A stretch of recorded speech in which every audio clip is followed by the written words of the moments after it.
This land was given to the community by the mayor, and it was sold out from under the community. The stay on the land was lifted, and right now we're facing an eviction. South Central farmers are fighting for food, land, and dignity. It's a heartbreaking picture of the promise of LA and also the peril of LA. It's really a moral outrage of the city of Los Angeles after giving the lands to the people of South Central to use to feed themselves and for a green oasis in the middle of a part of town that can really use it.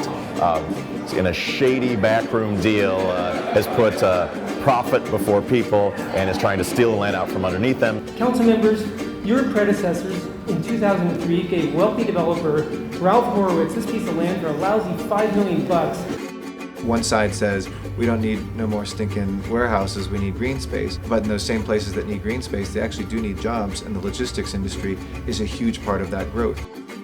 Nearly as ridiculous as the giveaway price Horowitz paid for this land is what he intends to do with it. Build a warehouse. Have you been down to that part of town, council members? It is littered with warehouses. I wonder how loud you're going to blow your trumpet to protect our civil rights. I've never heard of a white or a rich community having its green space or its community meeting spaces taken away in one covert backroom deal. And the idea of taking a decrepit section of a city where poor and working class poor are struggling, and to turn it into this oasis, this bountiful oasis, it's an example that should be followed and should be expanded upon. The baloney is associated with this kind of demonstration with the work of your Northern Party. I think the likelihood of success is high because we're resolute in our firm belief this is the right thing.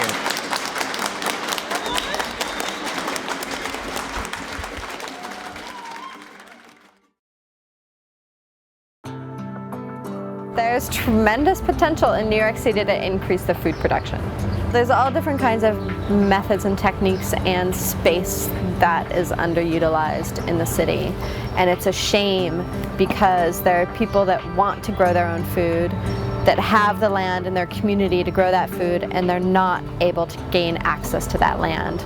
And whoever owns it, maybe the city owns it or maybe it's privately owned, aren't doing anything with it. And literally a piece of land will sit vacant for years and years and years when there are people going hungry on the block.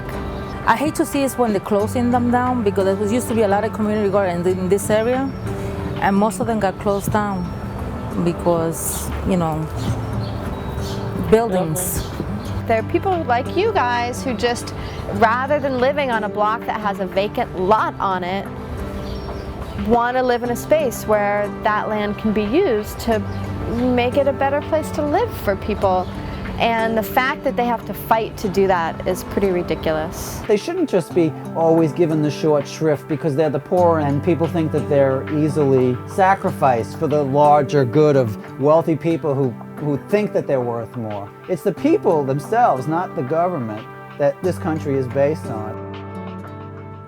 Should there be this huge crisis that that people are predicting, that people are expecting to come, we're going to need places like this. We're going to need projects like this. People are going to need to learn how to grow their own food. They're going to need to learn how to work together.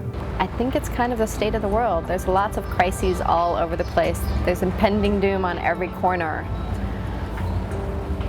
And if you have a community garden, that makes sense to me. Well, we wanted to return the troops home, education for our kids, and the future of the country is in cultivating land.